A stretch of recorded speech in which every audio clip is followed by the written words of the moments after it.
All right, we're back. This is John. Hey, it's Paul. And it's Eric. And it's What If Geeks and the fantabulous emancipation of a history of Harley Quinn. Fantabulous, yeah. Historical revelations of one Harley Quinn.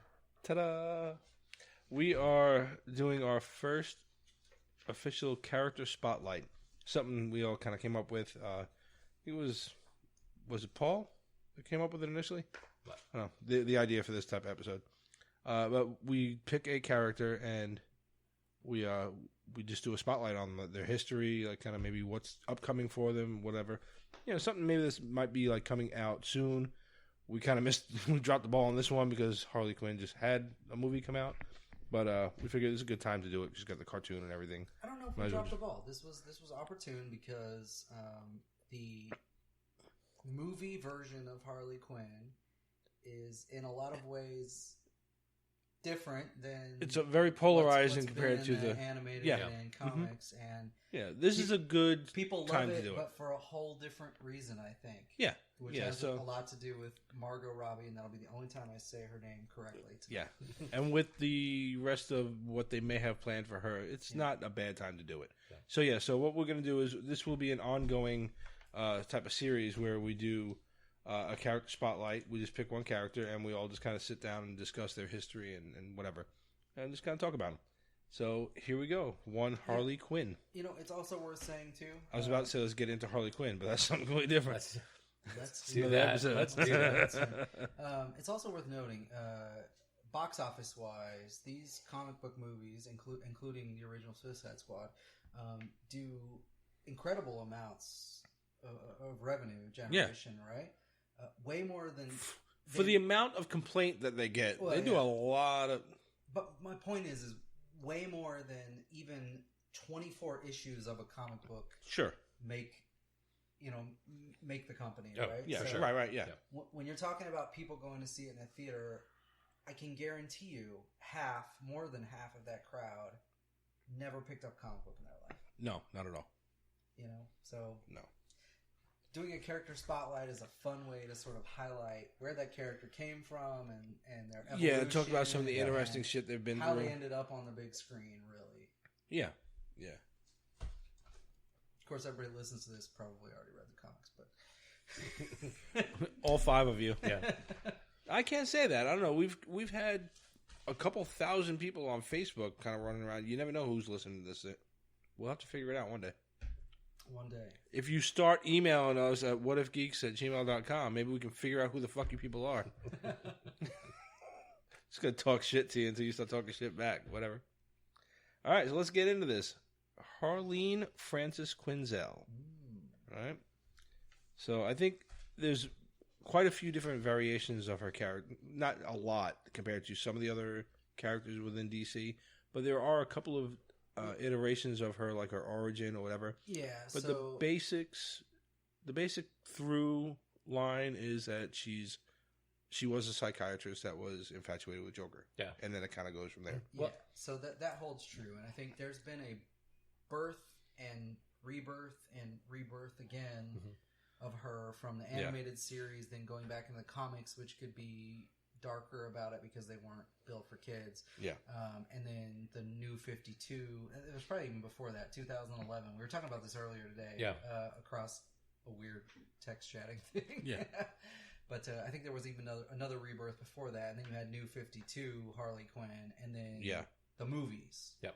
Which was even another iteration. Yeah, which blew her up even more. And they've all had a lot of similarities, but at our core, what you said is true. That storyline is always true, but sort of the who Harley Quinn is and what makes her interesting, that has kind of changed a little bit over that time period. Mm-hmm. And really cool, the character starts not in comics. She goes over to comics, but starts on Batman the Animated Series. Yeah, back in 92. Yeah. Right. Episode Joker's Favor. Yep. Joker's Favor, yeah. So, and she was supposed to be a one-off, right? Yeah. I know you. I'm jumping around a little bit, but it's kind on of page 3 of my notes. But yeah, I know you're right. So her first appearance was in the Batman Animated Series, Joker's Favor. That was in September of '92. Her first comic appearance wasn't until a full year later in Batman Adventures number 12. Yeah, when they realize, hey, we got something here. Yeah, and then her origin story wasn't told until many months after that, when they did the single issue Batman Adventures Mad Love. Which they stylized that to be like the cartoon. Series, yeah. So, yeah, that definitely took an evolution. And since you brought it up, I might as well just do it now. Yeah.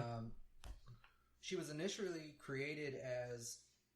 The idea was to have her as sort of a cameo of sorts, although you never would have known who was doing the cameo.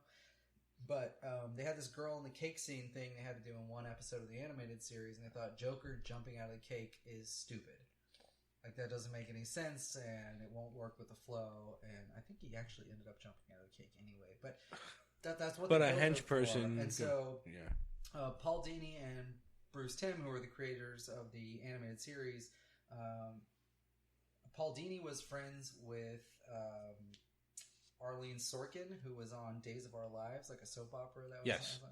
Yeah. So and not that I remember the soap opera, but I remember seeing on YouTube, watching videos about Harley Quinn. I remember seeing what you're about to say. So he had seen an episode of Days of Our Lives where they did a flash. It was a flashback. It was like a dream sequence. Yeah. They did a dream sequence where Arlene's character was like dressed up in a jester outfit or something. Yeah, and he had gone to college with Paul Dini had gone to college with Arlene, and so he sort of like saw that and it interested him, and he's like, "Oh, I can make a character off that, and I need a side character for this Batman animated series episode to do this cake jump." And when that you was see, where it started. Yeah, when you see the picture or the footage of her, it's that two-toned, very close to what Harley Quinn is in the original series.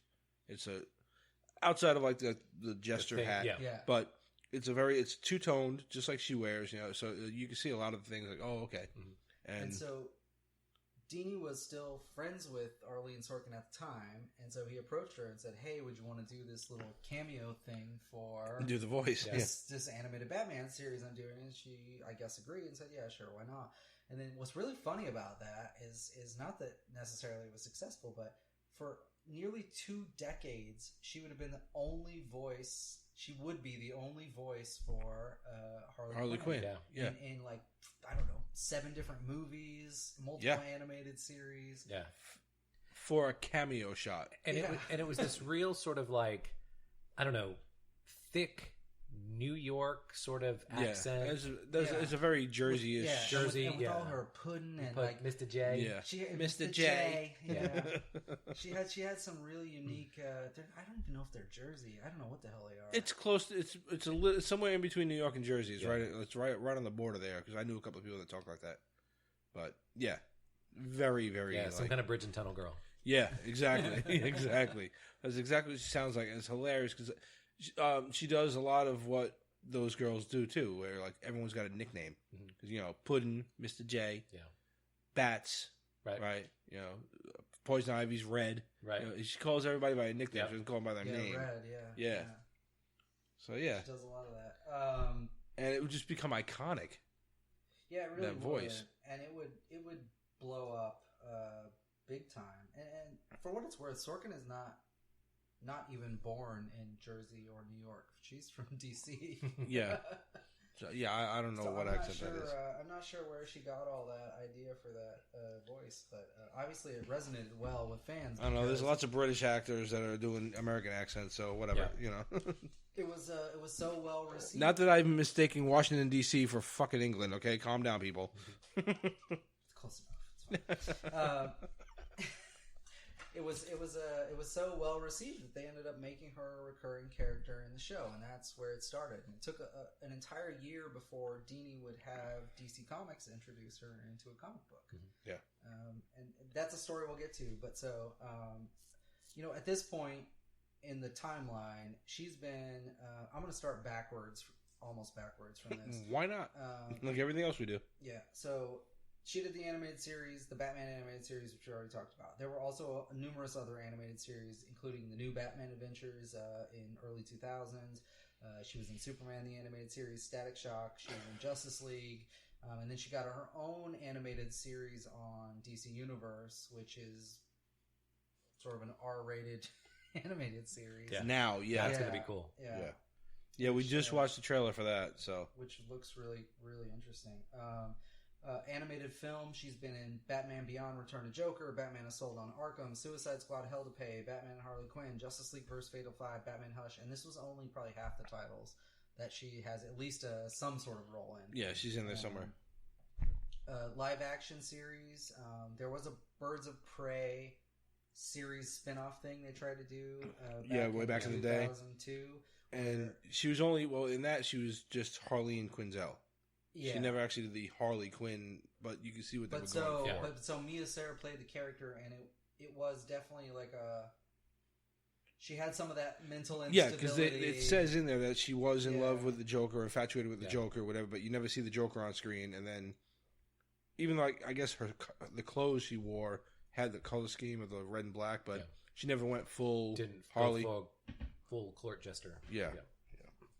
Live action films, we've of course had Suicide Squad and Birds of Prey, where Margie Ribot, we're not going to do the right name anymore, Margie Ribot played her, and then she will presumably, if Birds of Prey recovers even mildly, well, she'll be back in Suicide Squad too. Yeah, she'll be back. Or in the new Suicide Squad, the soft reboot. Suicide Squad. I can't do it. Suicide Squad. Yeah, but and there she does a good imitation of Arlene on occasion, not throughout the entire movie, but in spots when she talks in the original Suicide Squad. I think she kind of she hits it. Yeah, she hits the voice pretty good. I think we'll talk about that in a few. Comics wise, she's been in the World's Finest series, including the Superman stuff that they've done there, and the Batman. She had her own comic book line, well, actually twice. So she had the Harley Quinn series that ran in the early 2000s, and then she had Harley's Little Black Book, which ran later, which did a bunch of weird things about relationships and other stuff that she had. She's been in Detective Comics and the Batman comics, in the Suicide comics, of course. And then she had, under DC's Black Label series and Batman White Knight, she had a role in that adult-themed comic. Aren't all comics adult-themed? Yeah, by now, yeah. But she had a really good turn, or a really good arc, anyway, in the Injustice series. Yeah. Injustice being the video game that they made, but they also made a huge comic about it that was... Gods Among Us, yeah. Yeah. Gods Among Us, yeah. Yeah, so they had Injustice and Injustice 2. I think that might have been... I can't remember, but I was reading most of all of those that I can get my hands on.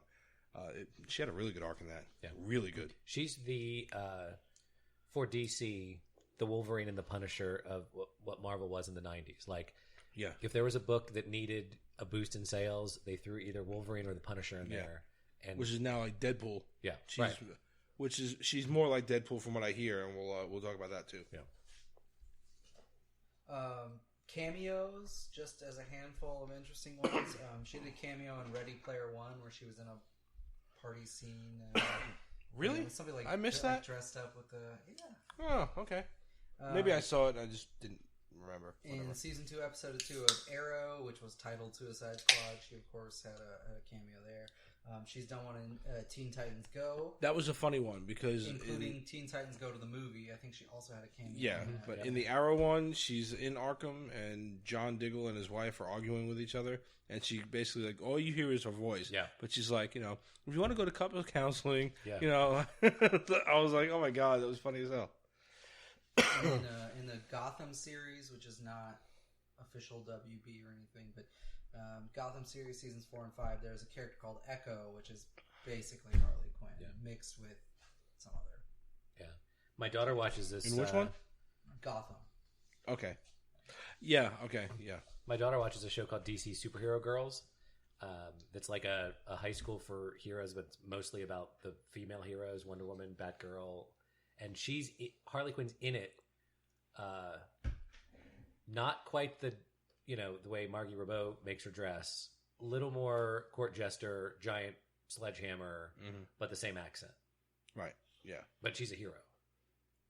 Yeah, and we'll get into that too because she's all over the place. Right. Well, yeah, she has been. I think because she starts up straight as Joker's punching bag half the time.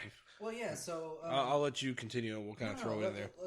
We'll do that first, okay? So sort of affiliations and relationships. So team wise, There was the Gotham City Sirens comic book series, and she was a part of that with Poison Ivy and what was the other one? Huntress? Yep. No, that's Noah's Huntress, going right? to bed. Hang on, let's pause this. Well, we're not pausing, but Sorry. yeah, whatever. It's cool. I know he's in it.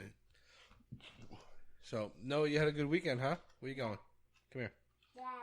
Because we're right in the middle of a conversation about Harley Quinn.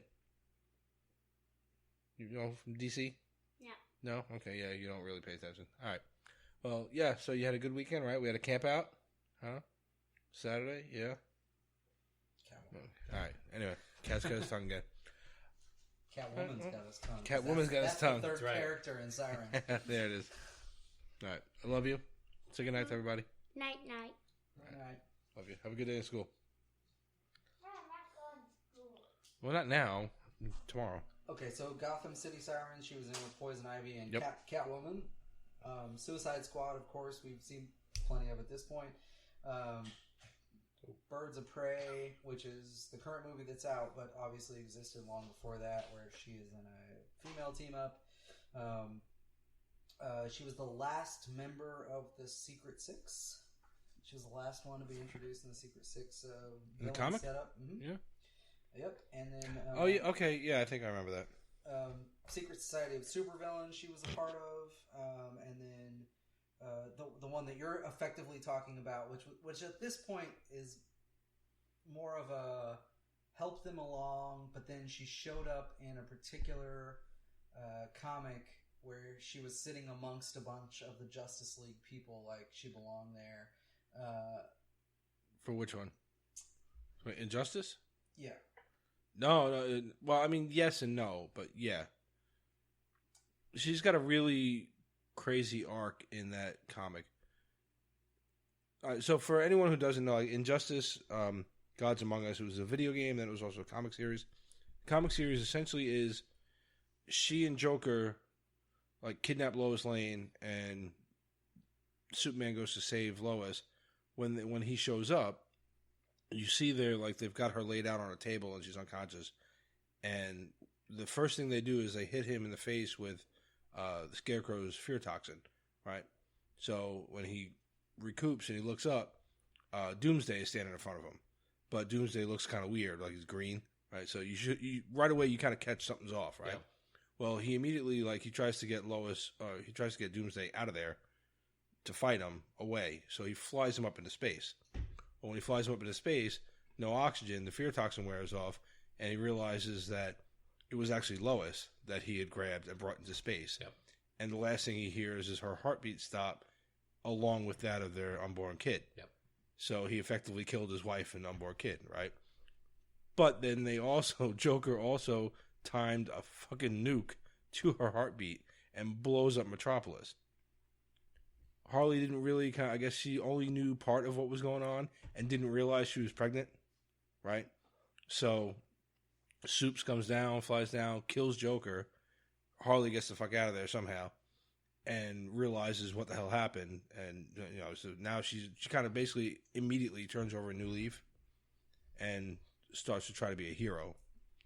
That's where Superman kind of basically turns, not evil, but he becomes a dictator. Well, so he's essentially evil in the eyes of everybody else.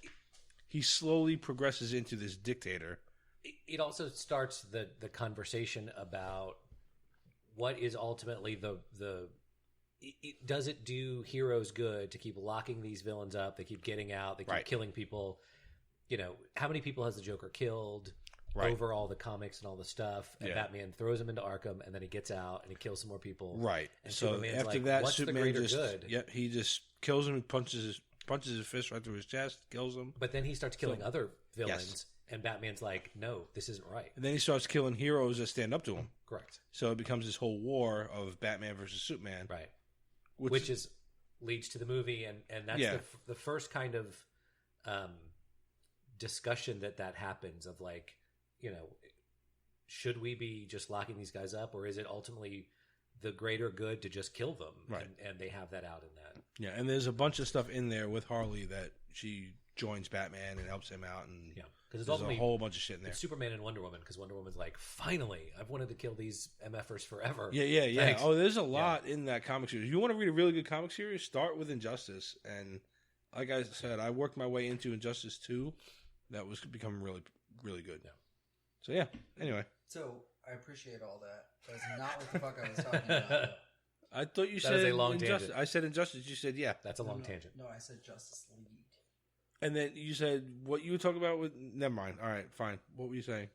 We just had a long tangent for no good Yeah. reason. No, it's actually Because okay. you It's actually okay told me because- what I alluded because- to, so I figured that was what that was. No, but you're right. That's part of it, though, because she goes on a very long sort of character recovery arc of Oh, that okay. sort of. So, but then in Superman number 18, which was released like last December or something, it's recent. Superman reveals his identity as Clark Kent to the world, and it's all this shock and I awe. did hear and about that. whatever. Yeah. And then there's this big event, and all the Justice League current and former members are like gathered when he comes in. And weirdly, Harley Quinn is sitting like. Oh, okay, almost, okay. Hold on, I'm gonna let me find this picture for you. So Harley Quinn is weirdly sitting like Yeah.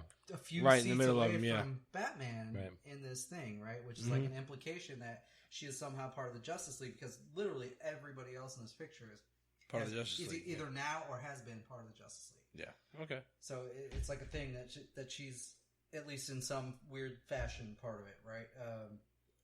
So I put this on here as an affiliation. I know she's never been a proper Justice League member, but she's definitely had more than once, actually. Forget about this. More than once had sort of a recovery arc where she helps the good guys, and then generally, oh my gosh, I love Joker, and then she goes back to that kind of. Yeah, and that's a lot of the beginning of her stuff is a lot like you said earlier, where like the I guess the battered spouse that keeps going back. Mm-hmm. That's what she was. Yeah, and so this is I suppose worth delving into now because Yeah, just because we're on the topic, but relationships. it's part of the breakdown. There are several characters that have had one or two relationships here and there, and generally speaking, it isn't really a part of the character. I mean, you could say like, okay, Clark Kent and Lois Lane, fine, that's a thing. Batman and Catwoman, Mary Jane and Spider-Man. Oh, fucking Superman, Jesus Christ. Mary Jane and Spider-Man, right? They're those, but with Harley Quinn, she's like actually. Joker is her main squeeze, obviously, but she's bounced around actually a lot between the animated series, the comics. She's had all kinds of stuff. Deadshot from Suicide Squad, Poison Ivy. Poison Ivy. That's Probably the number two. main one now, Yeah. and they're like very progressive. They're in like an open relationship. Yeah. So, which is interesting. Okay. Nightwing. Again, back I'm to here for it. Yeah, I'm here for it. Back to your comment about how many Yeah. comics are not made for adults? Yeah. She has a purely physical relationship with Nightwing that is very obvious in one of the animated films. And then in Harley's Little Black Book, she's got apparently relationships with Green Lantern, Lobo, Wonder Woman, like all kinds of people that she had like sort of short-term romances with. And then you could even go further than that and say that there are people that she didn't have like physical relationships with, but just sort of weird connections that played out, like Bruce Wayne, for example. Yeah. I don't think she ever slept with Bruce Wayne. No, but she really. She's giving him kisses all the time. She gets obsessed with him at one point where he's like working on some charity thing, and she's like, "Oh God, I want to be a part of that." That is like weird obsession. Like, how can I win him over? Yeah, and on that one, even like in the Injustice one, where it's like she's all in on his campaign or his crusade. Yeah. But there's a huge relationship there, however briefly, because I'm not going to spoil anything that happens in the comic, but between her and Green Arrow. Right. And it's funny because they have one of the funniest moments I've ever read in the comic was where when she immediately goes to hide, he finds her in his cave, right? Mm-hmm. And he was like, "How did you get into the Arrow Cave?" And she was like, "The Arrow Cave?" She's like, "Why didn't you call it something like the Quiver?" And he's like, "It's the Arrow Cave." All right, I admit that's better, but no, it's like it's just this like quick little thing. Like he was just like, "Fine, you're right, it's better," and she essentially like hangs out with him, even though he's not like he's like, "Why are you here? Get the fuck away from me!" But then like she kind of grows on him, and like he realizes that she wants to repent, so he kind of basically he vouches for her a little bit, and it kind of moves on from there. But yeah, she's established relationships with a lot of people. Yeah, a lot. So like strong A la Deadpool. Deadpool, red. Yeah. What was it? Red Tool. Red I think Tool. was his name. Red Tool. Yeah. Yeah. So on that vein, recurring partnerships. She's actually, despite being sort of flighty with her love, romantic interests, and bouncing all over, she's really only had a couple true partners in crime through all the things. That's Joker, which is the obvious one, and then Poison Ivy, which has been an often recurring sort of broken from Joker. Okay, I'm with Poison Ivy now. Yeah. Even in Birds of Prey, I suppose. But as far as like a really tight Bond duo where she's a sidekick, I guess. I'm not sure she's really a sidekick to Poison Ivy, but I guess Poison Ivy made her what she is, so probably is a sidekick. Yeah, we can get into all that as we go into the powers and abilities and everything. I'm gonna let Paul take over in a second. But, yeah, do we start talking about that relationship with Joker, or you want to hold that? Well, hold one more. Just powers and abilities, because this is a rare character that really doesn't have much of shit. Yeah, but especially not to start. She was just a psychiatrist. Well, she was a gymnast and a psychiatrist. Yeah, so she had gotten if I remember right, she had gotten a scholarship or something to be a gymnast at a college, Gotham University or something like that. Sure. And then she did that to get her degree in psychology. She got like a PhD, right? And then she went to Arkham Asylum. And depending on what you're reading, either she did it to purposely get into Arkham Asylum to study these guys, or not. But whatever. Yeah. So I mean, she has like an amazing amount of agility and sort of acrobatic skill as one of her things, and it's really not played up at all, to be honest. I mean, she obviously has motions or whatever, especially in the animated series, where she's like very acrobatic, and it's sort of like she can put her legs behind her head kind of thing, weirdness. But I mean, it's not like a superpower though. It's not used in a way that's I don't know. Oh, yeah. Hold on. Well, in one sense, it probably is. but in a fighting superheroes kind of thing, it's not actually all that useful. Welcome to the Dirty Old Man podcast. She's incredibly intelligent, not superhuman intelligence, but she's just really smart, and she has clever ideas. And actually, in more than one story arc, her intelligence is what sort of lets her best Joker, but then she idiotically loses anyway because she's manipulated by him, I suppose is the way to say it. But But then, so then the Poison Ivy thing happens, and she's that's after Joker. All right, I guess I don't know how you want to do that. Yeah, no, it is.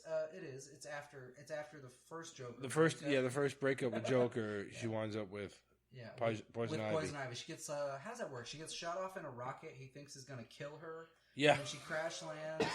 She crash lands in a park or something. And Poison Ivy finds her, and Poison Ivy's going to kill her, I think.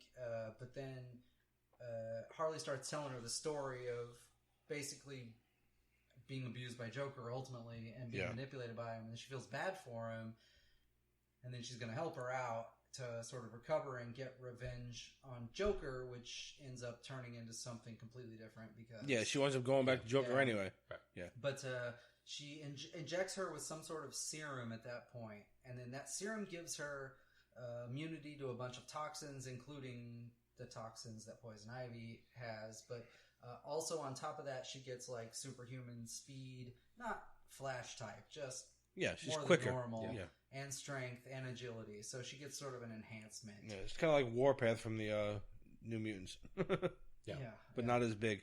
Yeah, but she's still a normal human. She's just on the upper end of. She's Captain America. She's not Cap. Yeah. She's not quite Cap. She's not Cap. She's not lifting. She's not holding a helicopter down or nothing. No. But so she doesn't really have powers or abilities, not in the sense that we think when we talk about superheroes or supervillains. But interesting nonetheless. So before I let Paul go on a origin story background discussion, what is it that made her likable? Nobody knows. Yeah. So I have an idea, which I put on the sheet here, and this is just my idea. But so everybody always says if it's interesting and relatable, somebody will love a character, right? Yeah. And I'm sure that holds true to some degree. But the weird thing is, she is a fucking nut bar. I mean, ultimately, Yeah. she is Yeah. crazy.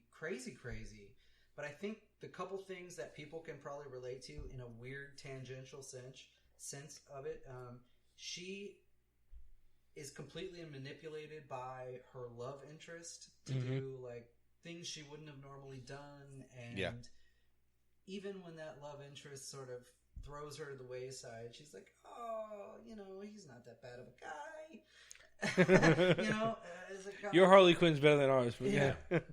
So I think there's something relatable there, and I'm not talking about men abusing women or anything. I'm just a general like loved ones sort of being dicks to you, and then you're like, it's not that big a deal, that's family.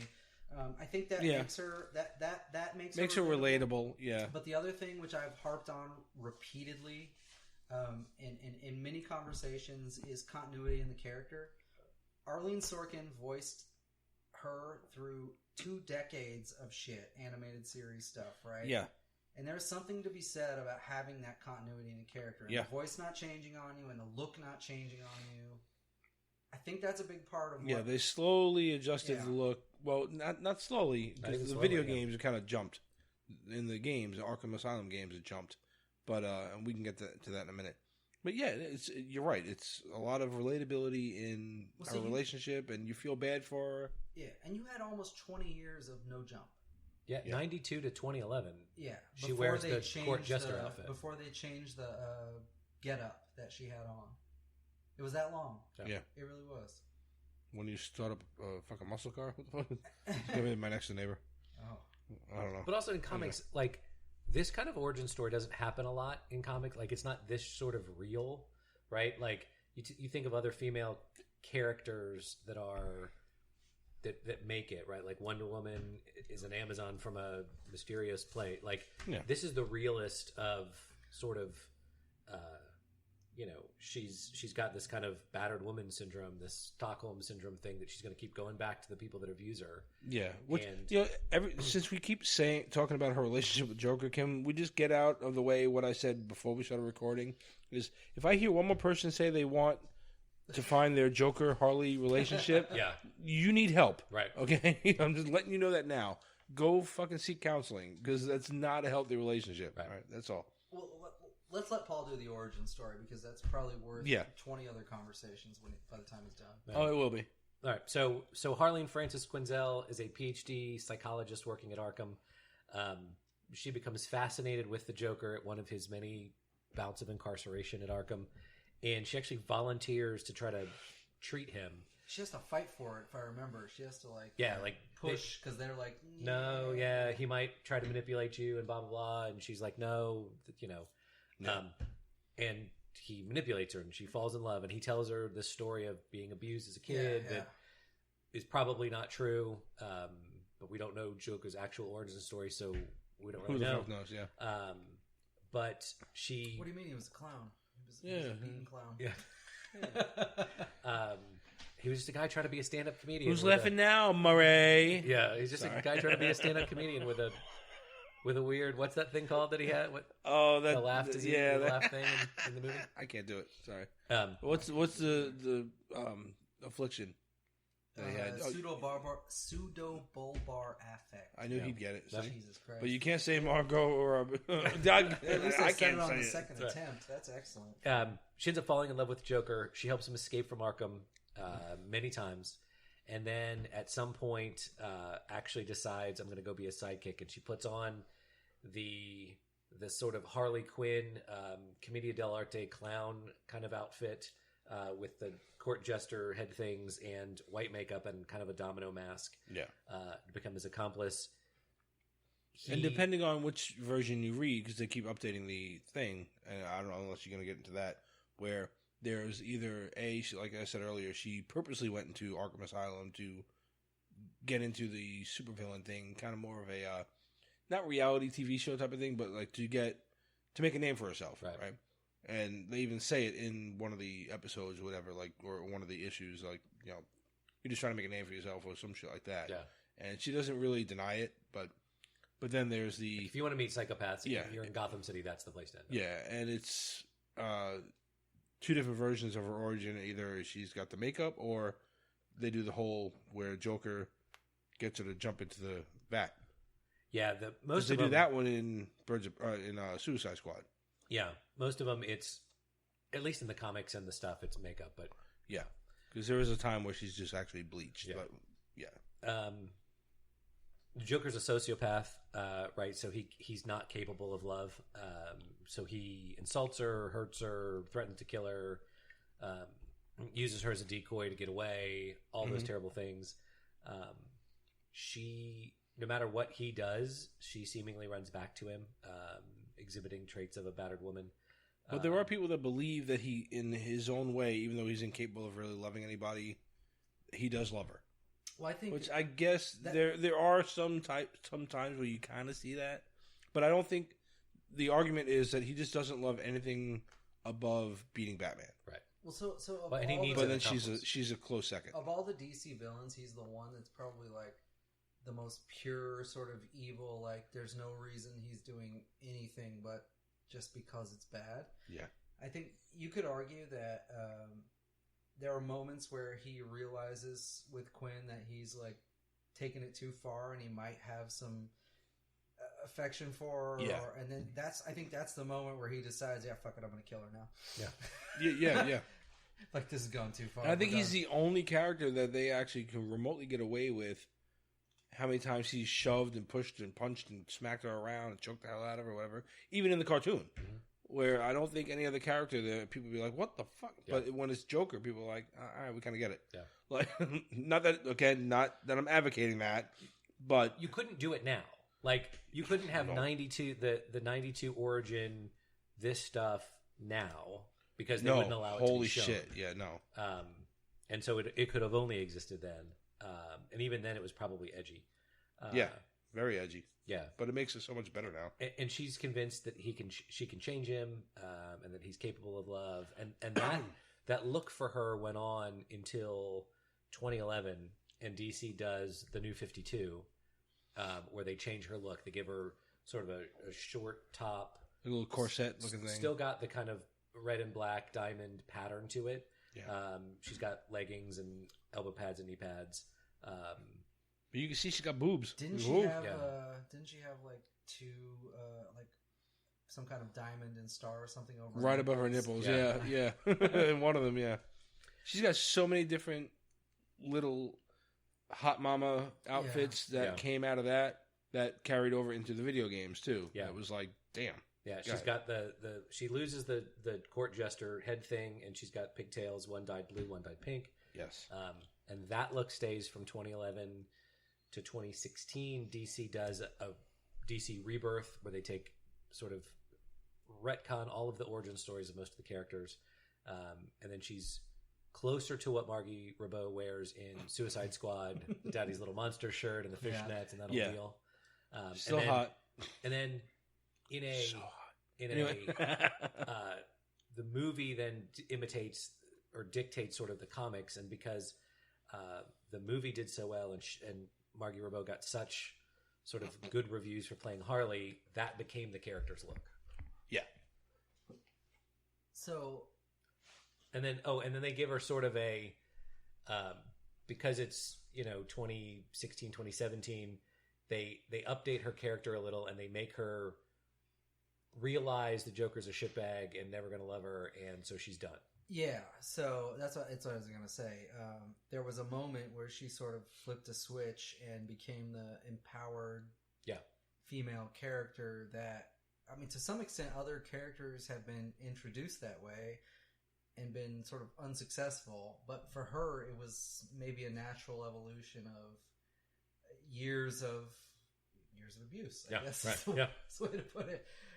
And so she had the switch up where she decided no more. And there was I think a couple scenes in comics where she puts a gun to Joker's head and she's like, I'm getting done with this. Yeah. There was one where she's trying to rescue her boyfriend or something in the asylum, and he's in one cell and Joker happens to be in the next one. And she ends up putting a gun to his head and pulling the trigger, but it's a fucking prop gun because... I don't know, because she's a comedian, I guess. I don't know. But yeah, but it was still an empowering sort of thing where like she didn't kill him obviously, but sort of like I'm done with you. And there's been a lot of that.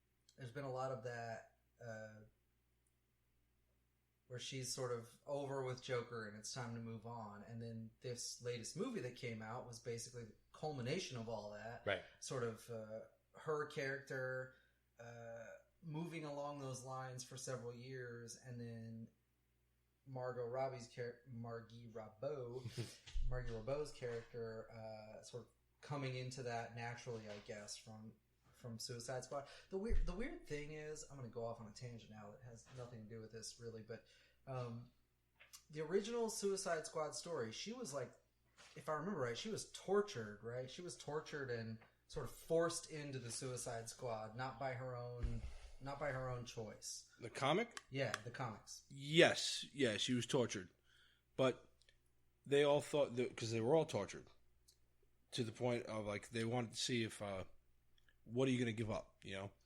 But they thought they were actually being tortured by somebody, and it turns out it was what's her name, Amanda Waller. Yeah, the whole time, like it was just like her in secret, just to see, are you going to give up? And you know, she didn't like. It's like they were hooking up like jumper cables like to her fucking cheeks and like electrocuting her that way. Yeah, and she didn't give shit up. In fact, like she was talking shit the whole time. So they're like, well, it's Harley Quinn. She kind of liked it, you know. It's kind of weird. Yeah, so she was given this persona from that of being like batshit crazy. They called her Cuckoo for Cocoa Puffs, right? Yeah. But they didn't really do that in the Suicide Squad movie so much. It wasn't like... No, they just pretty much touched on like, no, they just said she's batshit crazy. And then also... Well, there's the scene in the prison yard. Oh, when she's talking to... And it's like, no, it's the voices in my head. Yeah, and then she starts beating people. Yeah. And then there was another arc to that story, comic side, where she gets involved with Deadshot, and they have a weird relationship where he thinks you're a crazy bitch, but... No, weird. It was after that story arc where Joker cut his own face off or whatever. Well, she puts the face He supposedly died. She took the face, right? Ran away with the face, put it on Deadshot. Over his face, and is talking to him like he's Joker. Right. And he plays along with it long enough to get close to her and like gut shot her. And thought, you know, you figure he killed her, but no, of course not. You know. But she's batshit crazy. But so they didn't play on which appeals her to most guys, but yeah.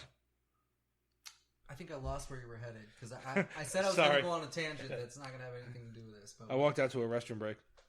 So no, I was just saying. They do the female empowerment thing for her. Oh, yeah, female empowerment. Yeah. And you couldn't, like I said, we said a minute ago, you couldn't do this origin story now because in the Me Too era, nobody would let it flow. We're not doing sort of battered woman thing now without the end part being the female empowerment story. Yeah, that's where I was headed with talking about that in the first place, though. So in the comic side of it, they did take that female empowerment thing like way around, and they played on it in different ways, and it was sort of like, but then they did the Suicide Squad movie, and it was kind of a muddled undertone sort of thing. Like, it was as muted as it. Yeah, they tried to show whatever they could, but not really like because there's like when she's with Joker, and it makes it look like he gives a shit about her, but there's that one shot in the club where like he's offering her to the other guy, like, you know, you're gonna do something. But then, as soon as the guy's like, yeah, he fucking kills her, you know. Yeah. So it's a really weird thing, but it shows you, like, where, or at least it was their way of trying to show how much she's just property to him or whatever, but maybe not really. It was weird. It was basically, again, cramming all of this history into 2 minutes of footage, where maybe had they done, like, a Joker and Harley Quinn movie first, could have, you know what I mean? Could have established, you can establish that relationship a little bit better. It would have been good. I mean, especially not Jared Leto. He's stick with Morbius. You look good.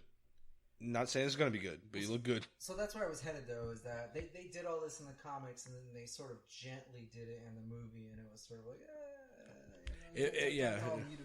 And then they have Birds of Prey and this big long title, which is the whole point of it is about her separating From Joker. Emancipation. and Yeah. doing her own. Yeah, that whole emancipation Right, of one you had to Harley have Quinn. Yeah, 30-word fucking title to explain it. So why did they wait so long to do that? Because it's not like you said about the timing of it, right? You couldn't have done this 20 years ago. You're right. You couldn't have. You couldn't have done this 10 years ago. But they could have done it during Suicide Squad, and they chose not to. They chose to make it all super gentle. yeah. You could do it in a movie. I'm saying you can't do it on an animated show.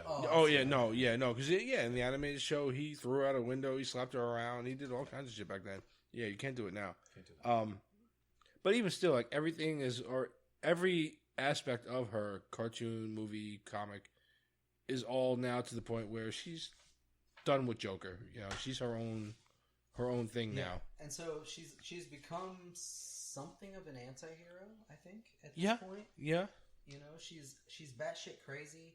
She has not stupid because she's really intelligent, but wild ideas about things she's gonna do or things that are smart to do. But she takes a really weird way around it, kind of. Like, she does a lot of weird shit that you're like, what the fuck? Yeah. They play up on the crazy. Yeah, but there's a code. There's a code, right? I mean, you talked about in Injustice, she didn't realize Lois Lane was pregnant, right? Or she may not have gone along with it because as soon as she figures it out, she dips. Yeah, she's out, right. And then she realizes how much damage. Because even she says it in there, and I don't remember because it was so long ago that I read it. But she says in the comic, like, I didn't know how far he was going with this, but there's also some stuff in there too that I don't know if you touched on it at all in your notes yet. But there's a storyline in there within the Injustice series that she didn't realize at the time, but she's pregnant with Joker's kid, and there's a whole thing in that storyline that she kind of disappears and comes back, and she says, like, when I came back, she's like, he acted like I wasn't even gone. Like I was never gone for a year. Right. You know, like she kind of puts her kid up with her sister or whatever, you know, and like she has no relationship with this kid except for like the kid thinks it's like her aunt, you know. So she just looks out for her, but that's about it. So there's that whole story arc in that too, which is really cool. But yeah. So anywho, here you go. Joker's got a kid. All right, so we did a bunch of origin story there. I think what we are going to move on to is notable and memorable moments. And I wrote a handful in here, but before we get into that, character moments, I just want to talk about one thing that happened, what was that, 7 years ago. And only because it's funny to think about now that they would be this retarded. But I love this one. I have to look that. it up. Sorry, they would be that Whatever, silly. the sponsor's already gone. It's good. So back in September of 2013, DC Comics did a contest where artist fans could submit their personal art related to Harley Quinn, right? It was called Break Into Comics with Harley Quinn. So if you're a great artist, submit these. But the thing about this was that the thing that they asked the fans to draw were a sequence of different Harley Quinn suicide scenarios. So, not only did they do that, but they released this thing like 2 weeks before National Suicide Prevention Week. So people that know nothing about the comics and don't understand about fanboy art or anything like that, right? We're like, what the fuck are you doing?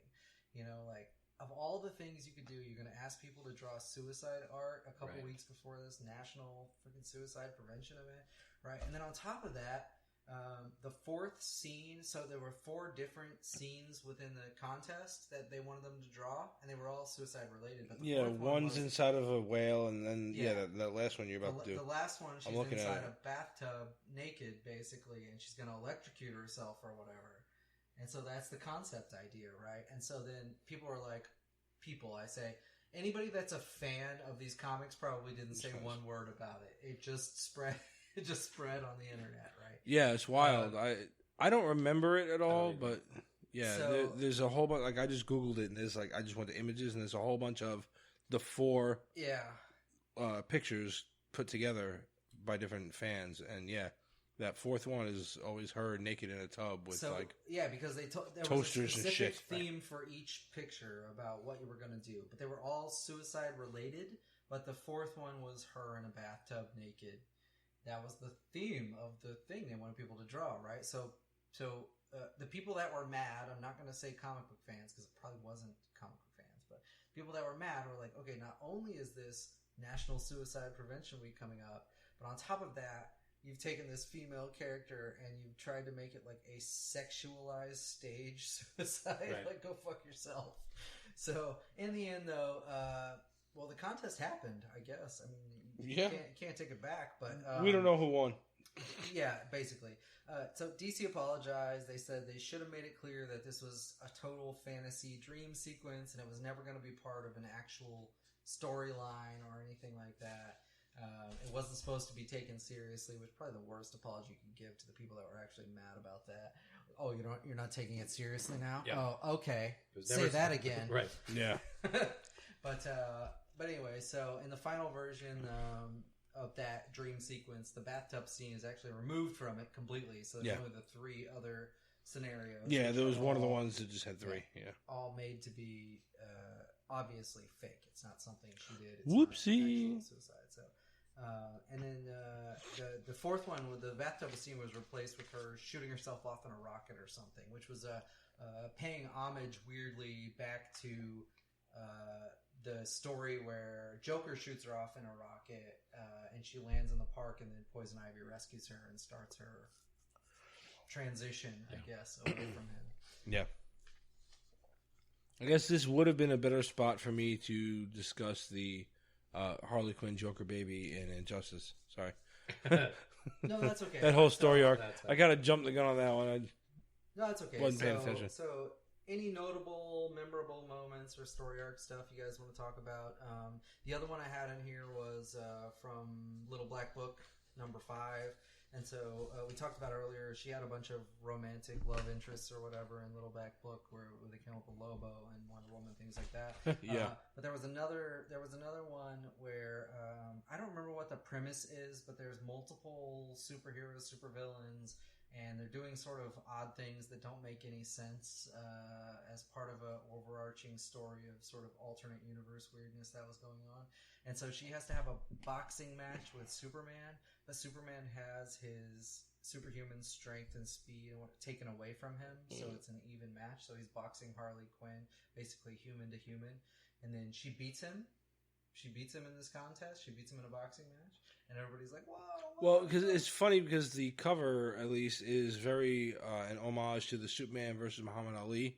Yeah, and that Back was in the the point. day, Yeah. So the creator said something about that being about a sort of funny, not to be taken seriously throwback to Muhammad Ali. That was the whole point of the thing, But anyway, she beats him. And then there was another episode in the Harley Quinn series, issues 20 through 22. Fucking A. Where she dies. She dies in issue number 19, and she goes to hell. And then she hell doesn't want her. Yeah. Hell, and then after 3 more episodes, or 3 more. I keep saying episodes. 3 more issues, she basically gets kicked out of hell and brought back to life because they don't want her there causing chaos. But just a few ideas for me. You guys have any story arcs, character things that you thought were really cool? I mean, I couldn't think of any really outside of watching her on the animated series. Yeah, that's mine too. Yeah, just this recurring, every time you saw her, you knew it was going to be fun. Yep. You got anything specific, Paul? No, most of mine were around the animated series, and then I kind of, I guess, lost track of the character a little bit, and then comes back after Rebirth in the outfit, and obviously in Margie Remote Player. Yeah, and now again, I'll go back to the Injustice series. Again, I keep pushing this series; it's really good. So anybody who wants to go back and read a good. If you want something that you can sit down and read a lot of issues of, there you go. It's a really good series, and it's got a couple of them. But then her arc there is really good. You see a lot of what the character could have been in, what she's becoming now, kind of. And then I guess in the Arkham Asylum games, those Rockstar games, Rockstar, right? Mm-hmm. That's kind of where she first comes, not really first comes out, but the first time I remember seeing her like show up in these skimpy little outfits, and I was like, "What the fuck are they doing?" Yeah. But her inclusion in those games is so perfect because I don't know if Arlene Sorkin did the voice there too, but it's What year was it? No, I forget, but it's dead on. I mean, it's dead on, and it sounds just like her, but it's she just like throughout the entire series, like she's just fucking with you. Like every time you come across you, you're like, oh, this bitch, you know, she's just doing dumb shit, you know, and she's a lot of fun in the game. I'm looking forward to watching the new animated series with the voice of Kaylee Cuoco. Oh my god, yeah! That's Not really only do I awesome. already love Kaylee Cuoco, Yeah, well, Kaylee Cuoco has done her voice for one previous thing, right? Really? Yeah. Now I'm gonna have to go look it up. So, just have a weird pause or something. That's okay. No, I'm sure you'll find it and delete it after I don't. She's had about 5 voice actors at this point, because Arlene Sorkin retired in 2011, and she stopped doing it, and she just that was it. That was done. So from that point till now, it's been only 8 years. I think the They've Arkham switched, games like, are after maybe that. Then four times they've switched voice actors for Harley. I think the first couple of Arkham games might have been before that, so it might have been her. I'd have to go back and look. Yeah, I have to But, look 'cause I don't know the years or anything.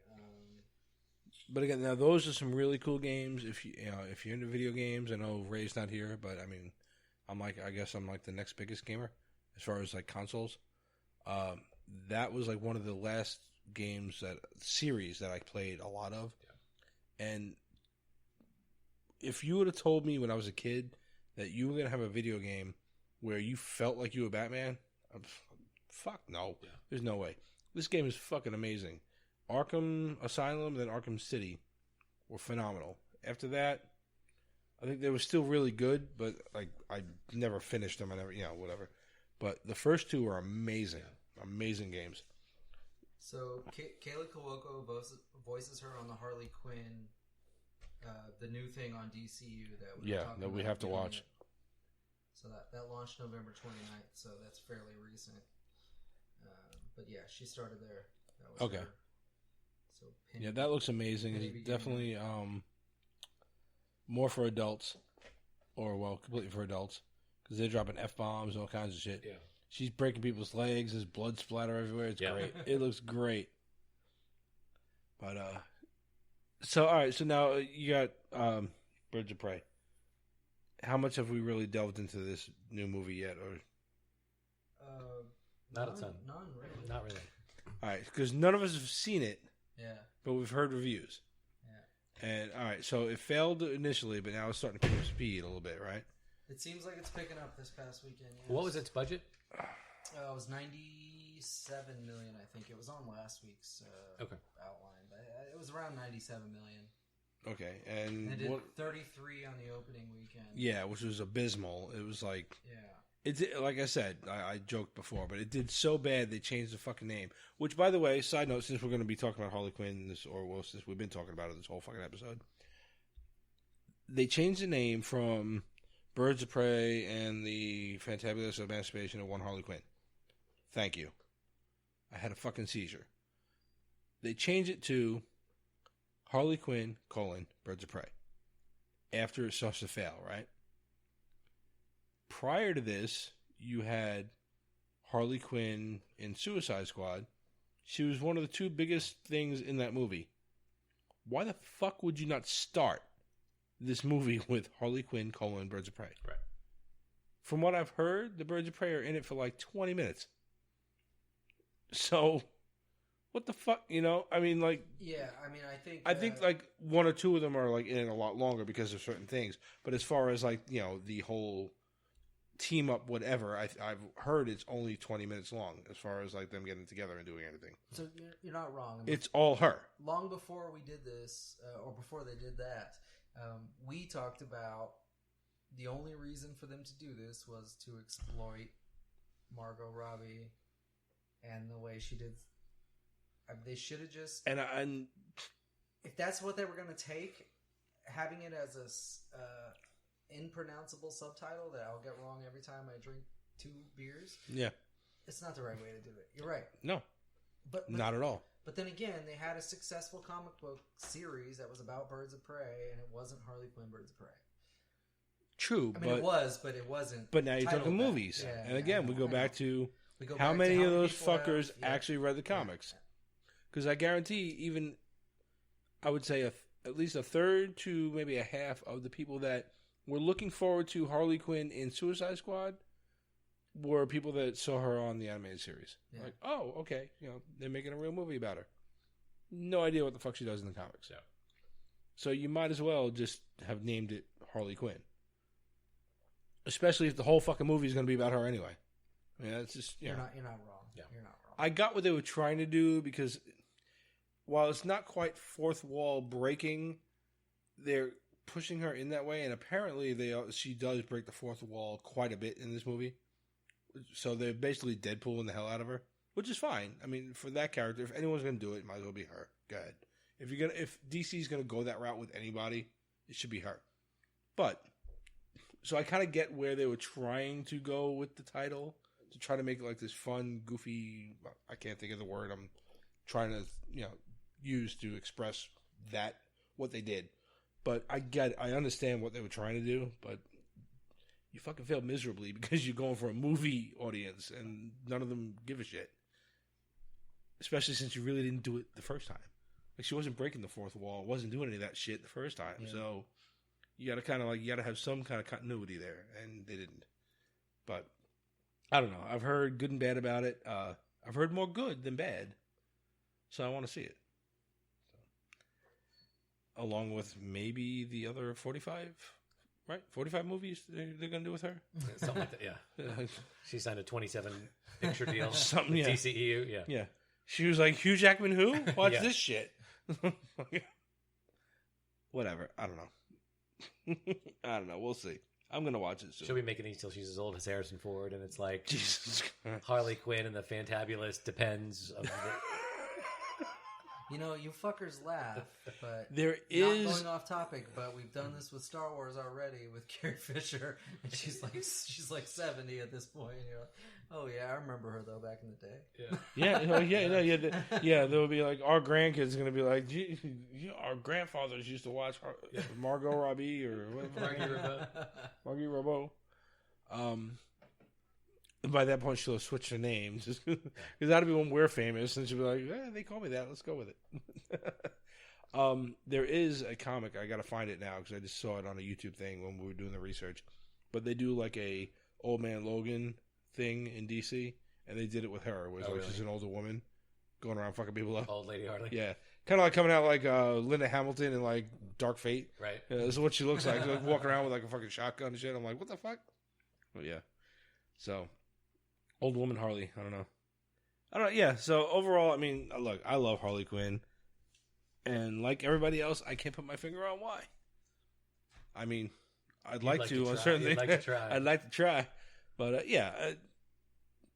the weird part of them sexualizing the cartoon and the comic books and everything else is kind of it makes me uncomfortable, but it looks good. I don't know.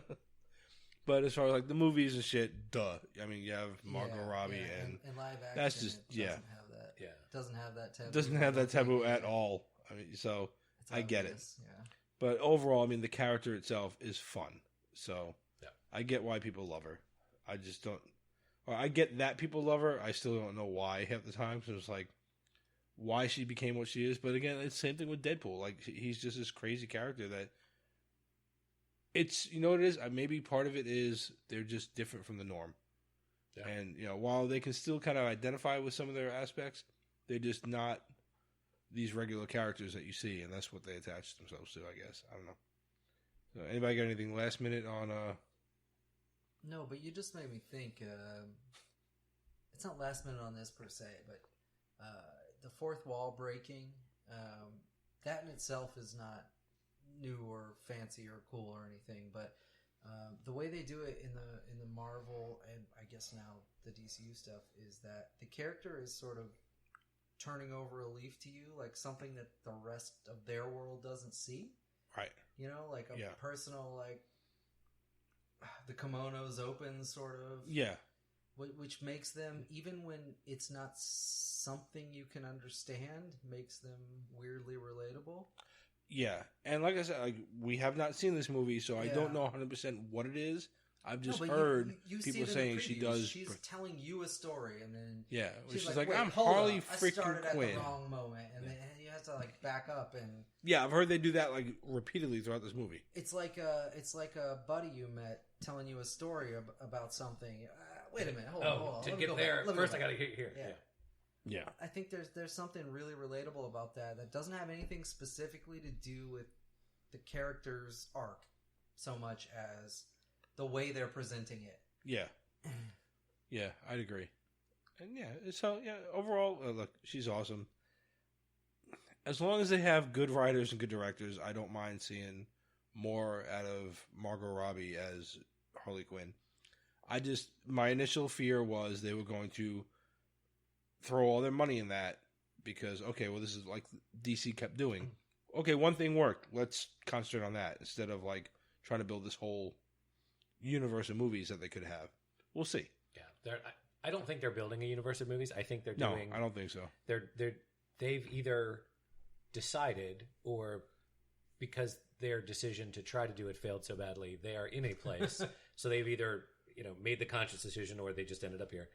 They're just going to release movies, and if they work with each other, that's fine. If they don't, that's fine too. And I would love to see them switch over a different Joker somehow. I don't know how, but a different one, and then eventually incorporate the two of them into the Pattinson Batman thing. Because, like I said, she works perfectly fine as not perfectly fine. How she kills it as Harley Quinn so far, up until we watch Birds of Prey and Suicide Squad, the reboot. So far, she's doing great. I would love to see her kind of go into the rest of the DCU. It'd be funny as hell. Yeah, but I don't know. I think they'll depending on how the first Pattinson Batman goes. I mean, by 3, 4, or 5, there may be a new Harley that works in that universe. I just don't. I don't think they have any plans for this Avengers like MCU universe. They fucked that away completely. Yeah. They just have a series of one shots, or and maybe it's one sad or two shots. Because it should have been something epic, as long as they took the time. But we've beaten that horse into Elmer's. Yeah. So yeah, I don't know. Hey, maybe they get Kaylee Cuoco to throw on the little domino outfit. No, yeah. Ta-da! I prefer Margie Rubin. Well, I do too, but I'm saying if they're going to switch it up, I'm just saying she's kind of hot. Yeah. She's not kind of at all. She's way hot. Anywho, we can go down that rabbit hole. Who do you want to play fucking Harley Quinn now? Anyway. So that's, I don't know. I'm looking forward to seeing the movie. I want to see what the hell they do with Suicide Squad. Yeah, that's it. So that has been our first character spotlight. That's been our first character spotlight. That was a lot of fun. We definitely have to do a lot more of these. I think next we should definitely do Morbius before his movie comes out. I think we can skip Bloodshot. Female Thor. I guess. Yeah, we can do that one. Yeah. All right. Well, so we'll sit there. There you go. Comment and let us know what other character spotlights you would like us to do. Whether or not they have a movie coming out or whatever, because I'm sure at some point, as we look for material to throw an episode in on, we'll have just random fun spotlights that we kind of come up with. So come up with your own. Let us know if you want us to do, classic X-Men or the original Avengers or something, whatever. Compare the movies to the comic books, whatever. Hit us up. Let us know at whatifgeeks at whatifgeeks.com, whatifgeeks@gmail.com, Instagram, Twitter, Facebook. Email me, call me, tell my mom you love me, something. I don't know. Just fucking write us, goddammit. Let us know what you're thinking. All right, we'll talk to you guys soon. Good night, Tony. Good night, Kaylee Cuoco.